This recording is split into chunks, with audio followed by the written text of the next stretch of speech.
Assalamu alaikum and welcome back to my channel. So today we are discussing Anglo-Saxons age with animated view. Anglo-Saxons जो थे ये Saxons, Angles and Jutes ये tribes थे who came from Northern Europe and Scandinavia.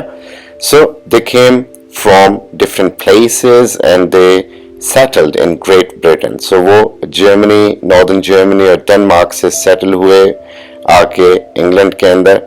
And this is the old map of England in front of you, in which you can see Northumbria, and there are certain old words which are used like Mercia, Essex, East Anglia, Wessex, and Anglia itself. So in 1786, George Bishop, he came to England and he came here for a church meeting, and he then reported to the Pope that he went to Anglo-Saxonia.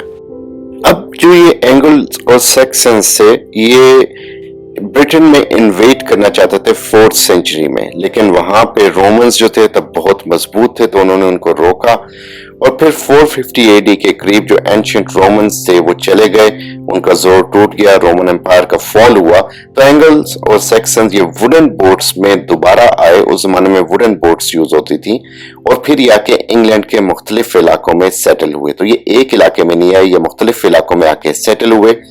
इनमें Panda was one of the most fearful warrior. So ये जो Panda था इसने बहुत सारे लोगों को अपने bare hand से अपनी तलवार के जोर से कत्ल किया. So he was like God for them, बहुत ज्यादा strong था. अगर हम इनके वॉरफेयर की बात करें तो ज्यादातर जो लोग थे ये स्ट्रेस देते थे आर्मर के ऊपर और वॉर आउटफिट्स के ऊपर, क्योंकि इनमें वॉरियर्स जो थे वो ज्यादा थे तादाद में और इनकी कोशिश होती थी कि ये अपने आप को इस तरह के लिबास में मलबूस रखें. इनकी शान होती थी इसमें, ये बड़े हैवी किस्म के वेपन्स उठाते थे और इनकी इसमें भी इज्जत समझी जाती थी. तो बड़े यूनिक किस्म के डिफरेंट किस्म के वेपन्स फोर्ज करते थे और बड़े स्ट्रॉन्ग और फास्ट और स्विफ्ट ब्लेड्स होते थे.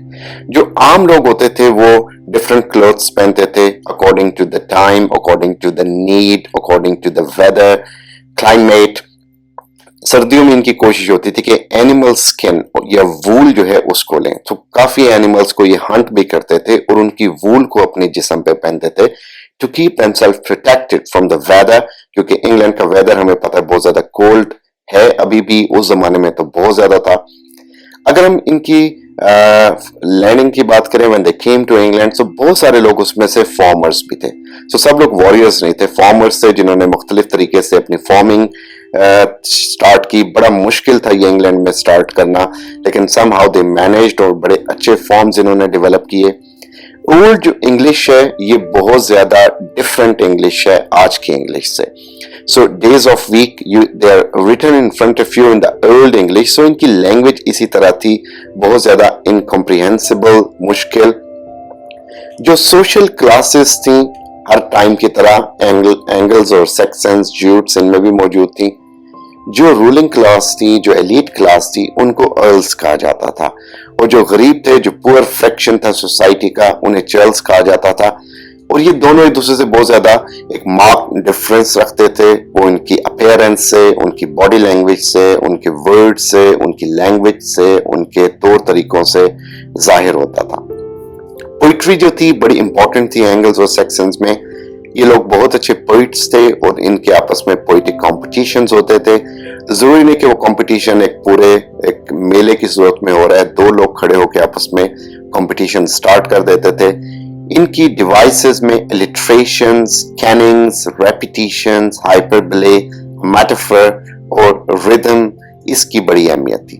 तो ये लोग इस चीज का बड़ा ख्याल रखते थे कि जब ये पोइट्री कर रहे हैं तो इन तमाम चीजों को यूज करें. यही वजह कि बेवुल्फ में हमें ये तमाम तर एलिमेंट्स नजर आते हैं कि उसमें हमें मेटाफर, रिदम, कैनिंग्स, रेपिटेशन, इलिट्रेशन सब कुछ नजर आ रहा है. ट्रेवल जो था वो ज्यादातर शिप्स के जरिए होता था, जिस हमने बताया कि वुडन शिप्स होती थी और ये बड़े लंबे और डिफिकल्ट किस्म के ट्रेवल्स होते थे जिसमें इनको बगैर किसी उस नेविगेशन के जाना पड़ता था. एग्जाइल का बड़ा रोल था. एग्जाइल अगर होती थी तो उसे मौत से ज्यादा बदतर समझा जाता था. यही वजह थी कि एग्जाइल्ड पीपल वहां से निकल के मुख्तलिफ लैंड्स ढूंढते थे. कई एंगल्स और सेक्शंस वो थे जिनको एग्जाइल किया गया और वो फिर इंग्लैंड में आए. لیکن سب وہ نہیں تھے. انہوں نے آ کے انگلینڈ کے مختلف علاقوں میں پھر لڑائیاں کی, لوگوں کو لوٹا, قتل و غارت کی, ان کے علاقوں کو قابو کیا اور اپنی وہاں پہ سیٹلمنٹس بنائیں. سو یہ لوگ وہاں کے مقامی لوگوں کو جو ظلم سہ رہے ہوتے تھے ان کو چھڑا لیتے تھے, اپنے ساتھ ملا لیتے تھے اور پھر یہ مختلف علاقوں پہ اٹیک کرتے تھے. سو ضروری نہیں کہ انگلینڈ اور بھی جگہوں پہ یہ گئے جو علاقے ان کو ملتے تھے آفٹر ایگزائل اور to the like well of the conquest, تو یہ جاتے تھے مختلف علاقوں میں. اسی طرح یہ انگلینڈ میں بھی آئے اور انہوں نے یہاں پہ آہستہ آہستہ اپنی سیٹلمنٹس بنائی. نہ صرف اپنی سیٹلمنٹس بنائی بلکہ اپنی سیٹلمنٹس کو ایکسپینڈ بھی کیا, زور بازو پہ, زور تلوار پہ, زور شمشیر پہ, اپنے ویپنز کو یوز کر کے, اپنی فورس کو یوز کر کے انہوں نے ان علاقوں کو تسخر کیا. اس کے اوپر یہ جا کے انہوں نے اپنی وکٹری حاصل کی. الفریڈ دا گریٹ ان کا بڑا کنگ تھا جس نے وائکنگ کے تھریٹ کو روکا. پھر اس کے بعد اس کا بیٹا اور اس کے پوتے انہوں نے اس کے تھرون کو سنبھالا. کہا جاتا کہ گھوڑے کی پیٹھ پہ بیٹھ کے پائلز یا ایک کرونز ڈیزیز یا کچھ ڈپریشن اس کو ہو گیا تھا لیٹر سٹیج کے اوپر جا کے. سو جو ڈیتھ کی ہم بات کریں وار کے اندر, یہ ان کے لیے بڑی اہمیت تھی. لوگ جو وار میں مرتے تھے ہیرو بن کے, ان کی کوشش ہوتی تھی کہ مرتے وقت ان کا جو ویپن ہے ان کے ہاتھ میں یا ان کے سینے پہ رکھا جائے تاکہ پتہ لگے کہ یہ فائٹر, یہ واریر گلوری کے ساتھ مرا ہے, اس نے وارز میں اچھا کام کیا. ہاں جو کوورٹس تھے یا ڈسلویل پیپل تھے یا ٹریچرس تھے, جو ریبلز تھے, ان کو یہ آنر نہیں دیا جاتا تھا, ان سے ان کا ویپن بھی چھین لیا جاتا تھا اور انہیں اس طرح کا ایک عزت دار بیریل وہ بھی نصیب نہیں ہوتا تھا. سو وہ کہا جاتا کہ یہ ولہالہ میں نہیں جائیں گے. سو ولہالہ کو ہم آگے ڈسکس کرتے ہیں ولہالہ کیا تھا. جو 5 مین اینگلو سیکسن سیٹلمنٹس تھیں, جو کنگڈمز تھیں جو کہ اسٹیبلش ہوئی انگلینڈ میں, ان میں ہمارے پاس نارتھمبریا, مرسیا, ویسیکس, کینٹ اینڈ اینگلیا. یہ وہ علاقے تھے انگلینڈ کے اندر جہاں پہ انگلینڈ میں مختلف جگہوں پہ یہ سیٹلڈ ہوئے. یعنی صرف ایک جگہ پہ نہیں آئے بلکہ مختلف جگہوں پہ یہ آ کے سیٹل ہوئے اور مختلف جگہوں پہ انہوں نے اپنا ایک اثر و رسوخ قائم کیا, وہاں پہ اپنی پلیسز بنائیں. جو ان کے گھر تھے وہ تھیچ کے یا وڈ کے بنے ہوتے تھے. تھیچ اس لیے کہ ان کو سردی سے کنٹرول رکھتی تھی اور اس میں چونکہ انگلینڈ میں جنگل بہت تھے تو ان کو بڑی اچھی لکڑی مل جاتی تھی, اس کو یہ یوز کرتے تھے. ایک ان کا میڈ ہال ہوتا تھا جو بڑا مشہور تھا. اس میڈ ہال میں سارے لوگ اکٹھے ہوتے تھے, کنگ بھی ہوتا تھا اور یہ وہاں پہ کھانا کھاتے تھے. رومنز کی طرح انہوں نے لکڑی کے گھر کبھی نہیں بنائے, ان کے وڈ کے بنے ہوئے گھر ہوتے تھے. اینگلز اور سیکسنز کے لیے جو گھوڑے تھے ان کے کلچر میں ان کی بڑی ویلیو تھی اور یہ ان کو بڑا عزت دیتے تھے, ان کی بڑی حفاظت کرتے تھے چونکہ گھوڑوں کے اوپر یہ ٹریول کرتے تھے, لینڈز کے اوپر ان کے اوپر یہ کنکویسٹس کرتے تھے. سو گھوڑوں کو یہ بڑا ایک عزت کے لیول پہ رکھتے تھے, بڑا ان کو پروٹوکول دیا جاتا تھا, ان کے لیے اچھے اسٹیبلز اسٹیبلش کیے جاتے تھے اور ہر واریر اچھے سے اچھا گھوڑا رکھنے کا خواہاں تھا. اگر ہم بات کریں وہاں کے اینیملز کی, سو وولفز جو تھے بڑے زیادہ تھے وہاں پہ. جس سے چوسر کہتا ہے پارسن کے کیریکٹر میں کہ پارسن چھوڑ کے نہیں جاتا تھا اپنی شیپس کو کہ وولف انہیں نہ کھا لے. سو وولف کی مثال اس لیے دی گئی کیونکہ وولف اس زمانے میں خطرناک اینیملز میں تھا. تو وہ اتنا زیادہ کامن نہیں تھا لیکن وہ اتنا ریئر بھی نہیں تھا کہ وہ وہاں پہ نظر نہ آ سکے. سو وولفز جو تھے وہ ان کے آرکیولوجیکل سائٹس میں ان کی ایک ٹائنی فریکشن کی ریپرزنٹیشن بالکل موجود ہے اور ان کے جو پیکس سے یہ جنگلوں میں ہوتے تھے. ڈومیسٹیکیٹڈ وولفز بھی ہوتے تھے, وائلڈ وولفز بھی ہوتے تھے, لیکن ان کی میں تعداد جو وائلڈ وولفز تھے ان کی زیادہ تھی جو کہ لوگوں کو یا ان کے جانوروں کو نقصان پہنچا سکتے تھے, ان کو قتل کر سکتے تھے. ویدر کی بات کریں تو انگلینڈ کا ویدر ہمیشہ سے سٹارمی رہا ہے, سنوئی رہا ہے, تو زیادہ تر وہاں پہ سنو ہوتی تھی. انگلینڈ میں زیادہ تر سنو کورڈ پلیسز تھیں جہاں پہ یعنی سورج کم دیکھا جاتا تھا. اینگلز اور سیکسنز جو تھے یہ آپس میں یعنی لوکل لوگوں کے ساتھ انگلینڈ کو فتح کرنے کے لیے 1066 تک رہے. جب 1066 میں بیٹل آف ہیسٹنگ ہوئی تو نارمن فرینچ آرمی آئی. ولیم جو ڈیوک آف نارمینڈ تھا اس کی سربراہی میں, جس نے آ کے اینگلز اور سیکسنز کو ان کا جو کنگ تھا ہارلڈ گوڈونسن اس کو ہرایا اور اس علاقے کو فتح کیا. اور انہوں نے بھی پھر اسی طرح قتل و غارت کی جس طرح کسی زمانے میں اینگلز اور سیکسنز نے کی تھی. انہوں نے ان کے علاقوں کو لوٹ لیا, ان کی لینگویج کو ختم کر دیا, ان کے کلچر کے اندر چینجز لے آئے اور اس میں بالکل اپنی اسٹیبلشمنٹ کی. اینگلز اور سیکسنز کے اپنے ریچولز تھے.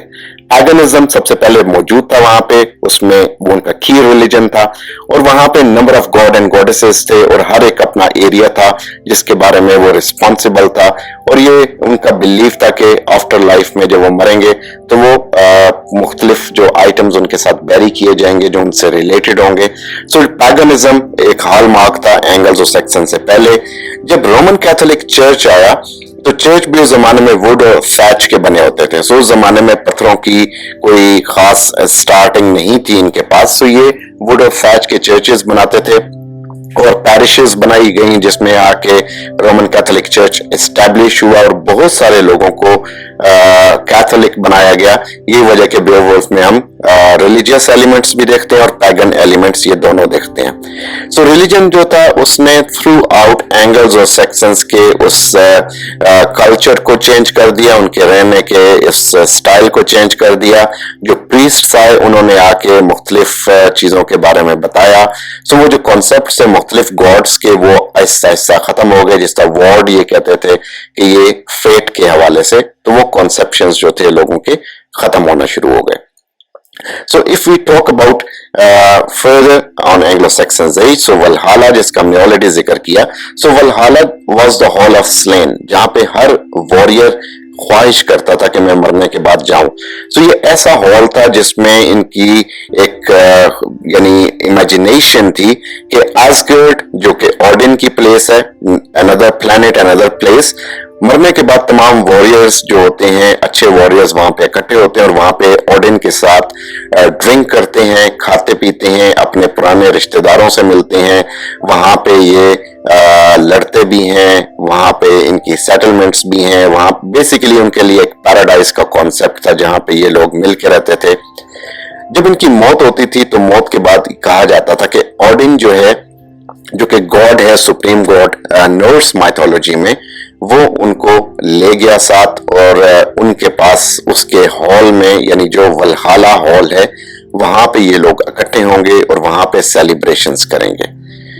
ओडिन के दो बेटे थे जिसमें थोर था। सो थोर जो है प्रोमिनेंट गॉड है उस माइथोलॉजी के अंदर, ये जर्मैनिक पैगनिज्म के अंदर भी है, नॉर्स माइथोलॉजी में भी है। सो वो एक हैमर व्हील्डिंग गॉड है जिसका हैमर बड़ा मशहूर है और वो लाइटनिंग के साथ एसोसिएटेड है। सो इस God of thunder, lightning, storms और स्ट्रैक्टेड ग्रोव्स। इसका जो हैमर है इसके अंदर जादुई क्वालिटीज हैं जिसकी वजह से इसके अंदर सुप्रीम पावर्स हैं। इसके साथ साथ इसका एक भाई लोकी जो कि एक और प्लेस से आया था, किसी एक जाइंट का बेटा था, लेकिन इसके साथ पला बढ़ा, इसका भाई बना। सो ही वाज अ कनिंग ट्रिकस्टर, जिसको हम देखते हैं कि शेप शिफ्टर था, मुख्तलिफ सेक्स में, मुख्तलिफ जेंडर्स में आ जाता था, और वो अपने बाप और अपने भाई से जेलस भी था, इनको नुकसान भी पहुंचाना चाहता था और इनके खिलाफ भी जाता था। सो वो एक तरह से ट्रेचरी के मिसाल देने के लिए उसको यूज किया जाता था।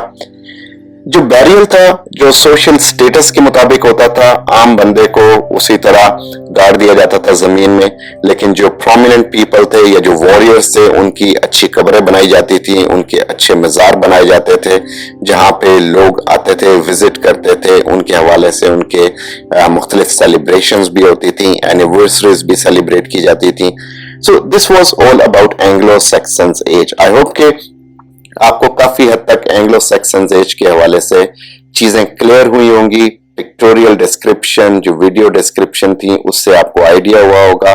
सो इसलिए आपसे रिक्वेस्ट है कि अगर आपको ये वीडियो अच्छी लगी तो काइंडली इस चैनल को जरूर सब्सक्राइब कीजिएगा, क्योंकि इस चैनल में मेरी कोशिश है कि मैं आपको मैक्सिमम वो इंफॉर्मेशन दूं जो कि बहुत ज्यादा रेलिवेंट है, बहुत ज्यादा ऑथेंटिक है, और आपको मैं इसमें टॉप क्वालिटी नॉलेज दूं। आपको मैं हिस्ट्री को प्रॉपर्ली इस तरह दिखाऊं कि हिस्ट्री आपके लिए खूबसूरत हो जाए। सो इस चैनल को सब्सक्राइब कीजिएगा, सबसे शेयर कीजिएगा, बेल आइकॉन को हिट कीजिएगा, और ये काम आप करके इस वीडियो को बंद कर सकते हैं। So thank you very much और स्टे ट्यून्ड। इंशाल्लाह मिलते हैं एक और ऐसी वीडियो के बाद। अपना ख्याल रखिएगा। अल्लाह हाफिज।